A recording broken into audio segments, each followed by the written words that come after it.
Thank you, Mr. Speaker, and thank you so much to my colleague. I love how he speaks about his wife and his children, and to know him on a personal level, I know how valuable his children are and family life are to him. In regards to the stats, and to go back to what he was talking about with the single moms, you know, we have the stats here right now coming out of this childcare program, and to reiterate what he was saying, 77% of high-income parents access childcare versus 41% of low-income families. Does he think that we should be prioritizing those that are most vulnerable, those that need this most, who are not getting access to this fairly? It is proven through the stats that this $10 a day childcare program by the Liberals and NDP is not equitable. What does he have to say about that? The Honourable Member for Cypress Hills Grassland. Yeah, Mr. Speaker, I want to thank my colleague for raising another excellent point, and I do need to thank her for all the time and effort and hard work that she has put into this particular topic, so I know it's something she is very passionate about as a fantastic mother herself.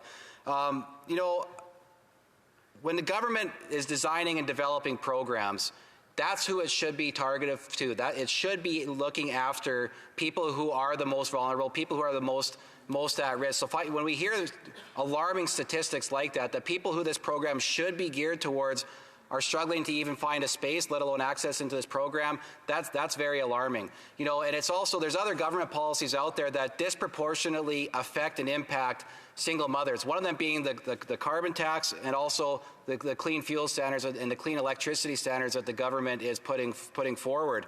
And they were listed as the most vulnerable to be impacted in a negative way by those standards, yet they're plowing ahead with it anyway. Questions et commentaires, l'honorable. Questions and comments, the Honourable Parliamentary Secretary to the Minister for Indigenous Services. I'll take this opportunity to highlight that in my province of New Brunswick, advocates have been calling for decades for access to a public childcare system. They're really excited to see the advancements that our government has made. Of course, we need to be there to support providers as this transition occurs and moves us to where we really want to see this access for the $10 a day. But unfortunately, the member also decided to take a swipe at the most vulnerable and speak about, again, this issue around the guise of parental rights. And so I'd really like to ask him that question with regards to what's happening in Alberta with consideration of parental rights. What does he say to the parents who want gender-affirming care for their children but can now no longer access it because of government imposition? Thank you. The Honourable Member for Cypress Hills Grasslands. Well, Mr. Speaker, I think it's important to say that she's misrepresenting what's going on. Parents that want gender-affirming care, the government is not going to be standing in the way. The Premier of Alberta made that abundantly clear. What the people don't want to see is the government forcing or swaying or moving the conversation a certain way without parents being part of the conversation, because parents are the first caregiver for our children, not the state. So that's the most fundamental thing that people need to know and to understand, is that we view that parents need to be at the table always when it comes to decisions for our own children, right? So I want to make sure that my biggest point, like I said, parents need to be number one as a caregiver for children, and that's what we're focused on. Resuming debate. The Honourable Member for Kelowna Lake Country. Great. Thank you very much, Mr. Speaker. It looks like the Liberals have chosen to not continue speaking on this, so I'm very proud to be coming up on this on behalf of the residents of Kelowna Lake Country. I will be splitting my time with the member for Sturgeon River Parkland. There were amendments that were brought forth from the Senate on Bill C-35 on childcare, which is why we're here today. And I would like to recognize the member for Peterborough Kawartha and her team for all of their work on this bill, as well as for reaching out to parents and childcare providers across the country. And also to all of our Conservative members of the Human Resources Committee who brought forth common sense amendments on this bill, which were not accepted by the NDP Liberal Coalition, which I will speak to shortly. Childcare is an issue of great importance to many families in my community and to the operators who run these centres, taking care of our most important asset, our children. I want to thank them for the vital and important work that they do. And as a working mom myself, childcare was very important to me and our family. And this was back when maternity leave was only 6 months. I've unfortunately heard from many residents of Kelowna Lake Country about the shortage of daycare spaces as well as the unaffordability of childcare. I've also heard from operators, often young female entrepreneurs, about the challenges they are facing as well, which, if not resolved, may well put them out of business for good, leaving families struggling to find childcare space that does not exist. As the Conservative Vice Chair of the Standing Committee on Human Resources, Skills and Social Development and the Status of Persons with Disabilities, I'm very familiar with Bill C-35 as it came before Conservative colleagues and I at this committee. We have to remember that this legislation is coming after agreements were actually signed and implemented with the provinces already. Conservatives also offered several other amendments at the committee stage to correct serious failures in this legislation, faults which have been apparent from the beginning of this NDP Liberal government's approach to childcare. Sadly, those amendments were voted down, and as a result, many of the consequences of their approach we are seeing now. Parents are now facing wait lists that have not gotten any better. Childcare centres are being forced to close their doors forever. The wealthy are getting access to $10 a day childcare spaces. The Liberal childcare plan had no means testing and in fact doesn't even tie to whether the parent who is looking to access the $10 a day childcare even works or wants to work.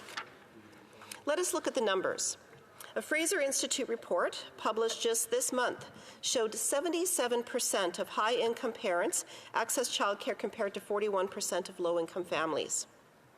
It should also be common sense that a high-income household doesn't need the government subsidy access at the same level to childcare as a single working mother. Accessible childcare should be available to all working women, but many people are questioning how these government programs are, whether they're good for working women and families who need access to affordable childcare. Despite the claims from the Liberals that their childcare plans would allow more women in our workforce, that same Fraser Institute study found that labor force participation for women in September 2023 has actually dropped when compared to September of 2015. This report also said, quote, "There is little evidence that the federal government is achieving the second goal of boosting the labor force participation of women with children," unquote. So, after 8 years of high taxes, high inflation, high interest rates, and more debt, we can add fewer women with children working into this Liberal NDP government's list of accomplishments. Young women have also suffered. The Liberals' most recent labour force survey, published in January of 2024, showed that over the last year, the unemployment of young women has cumulatively declined by 4.2%. Outside of the pandemic, that's the lowest it's been since the year 2000. Interestingly, under the last Liberal government. The young female entrepreneurs in the childcare sector itself have been left behind. These are operators who are often working extended hours and days when compared to the many large not-for-profit operators.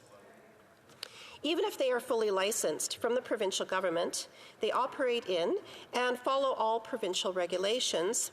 The so-called feminist Liberals have not made them a priority to access the federal funding to bring down costs to the parents they serve. It's right in the Liberal legislation. We've quickly discovered that they are not a priority in the NDP Liberal government's childcare plan. What they envisioned was that they could build something for themselves, a childcare that could be flexible for nighttime or weekend workers, childcare that could be better available to rural working families, childcare that could cater exclusively to children with special needs. These are exactly the types of choices parents are asking for. Ottawa has a role in helping build out childcare in Canada, but it can not do that if it only looks to work against the headwinds of what the real demands are and local situations are of working families. The NDP Liberal agreements have been opposed to the kinds of childcare that often allow more flexibility, such as what women entrepreneurs provide. And they may provide different availability, attainability to preferred government-run or not-for-profit centres.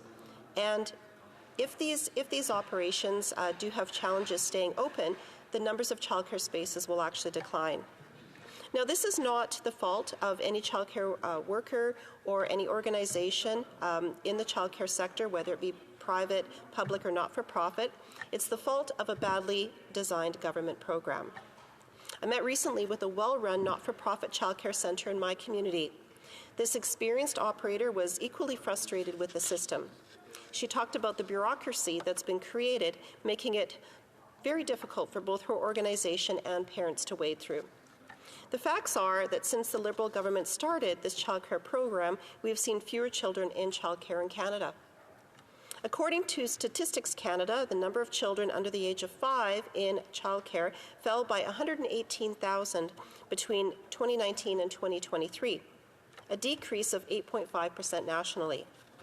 Statistics Canada also showed that 26% of parents of children under the age of 5 who were not using childcare reported that their child was on a wait list. That's 7% higher than it was in 2022. 47% of infants younger than 1 year not in childcare were on a wait list, an increase of 38% compared to early 2022. The Coalition of Childcare Advocates of British Columbia said that there were 130,000 licensed childcare spaces in the province. 75% of children aged 0 to 12 aren't able to access them. A common-sense Conservative government will bring common sense back to the childcare policy. Only Conservatives will fight for equal access to childcare and choice for parents. We support all forms of childcare, and this is something that we tried to put in with amendments at the committee stage during this legislation, such as whether it be traditional daycare centers, centers with extended part-time or overnight care, nurseries, flexible and drop-in care, before and after-school care, preschools and co-op childcare, faith-based care, unique programming to support children with disabilities, home-based childcare, nannies and shared nannies, au pairs, stay-at-home parents or guardians who raise their own children, family members, friends, or neighbors who provide care.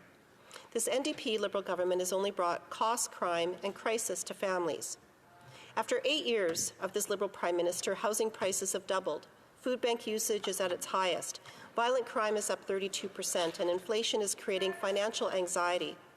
22 people a day are dying from the opioid crisis, and our healthcare system is in the shambles. On top of this, in BC, with the federal Liberals supporting BC drug policies, people taking their children to parks have to deal with open drug use.